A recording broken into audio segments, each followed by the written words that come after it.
আমাদের পূজার্চনা চ্যানেলে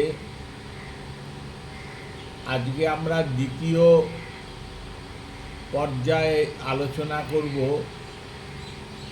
বৃষোৎসর্গ শ্রাদ্ধের যে ক্রম আমরা শুরু করেছিলাম তারই দ্বিতীয় পর্যায়। বৃষোৎসর্গে বৃষ উৎসর্গ করা হয়, অর্থাৎ ষাঁড় তাকে উৎসর্গ করা হয়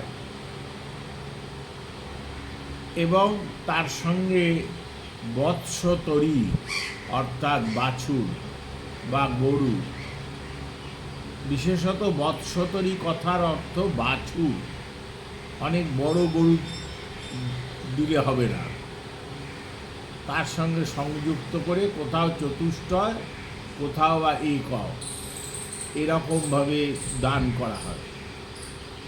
এখন আমাদের আজকে যেটা বক্তব্য সেটা হচ্ছে যে বৃষোৎসর্গে যদি জীবন্ত বৃষ, অর্থাৎ যেমন সচল বৃষ, চতুষ্পদ বৃষ,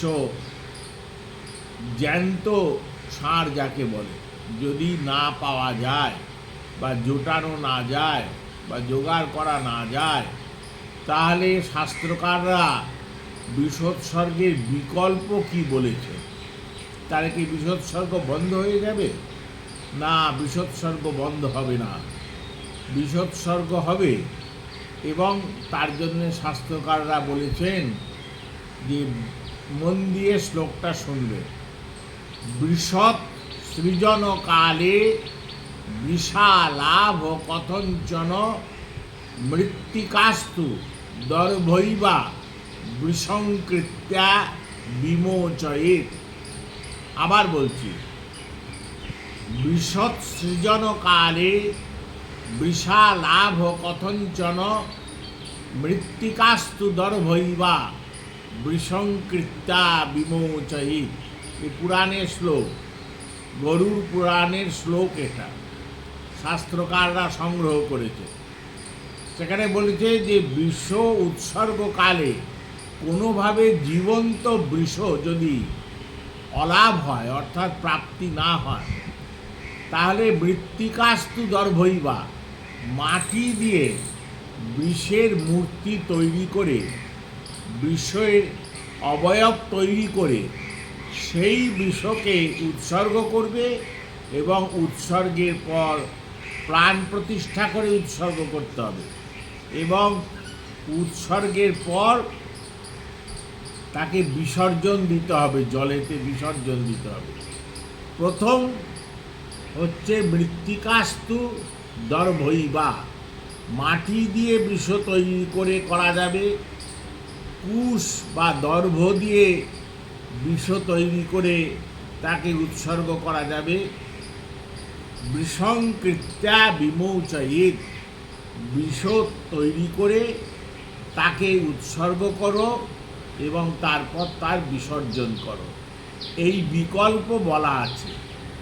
আর ওই যে বৎসতরী যে কথাটা বলা হলো, যে বিশেষ সঙ্গে যে বাছুর, গো বাছুর মানে বৎসতরী, শিশু গো, তার উৎসর্গের ব্যাপারে যদি অলাভ হয়, যদি উৎসর্গের কালে কোনোভাবে সেটা সহজলভ্য না হয় বা সেটার আনুকূল্যতা না আসে, তখন শাস্ত্রকাররা আর একটা বিকল্প বলেছেন, ত্রপুময়ং ত্রপুময়ীং সদা বৎসতরী স্যাট।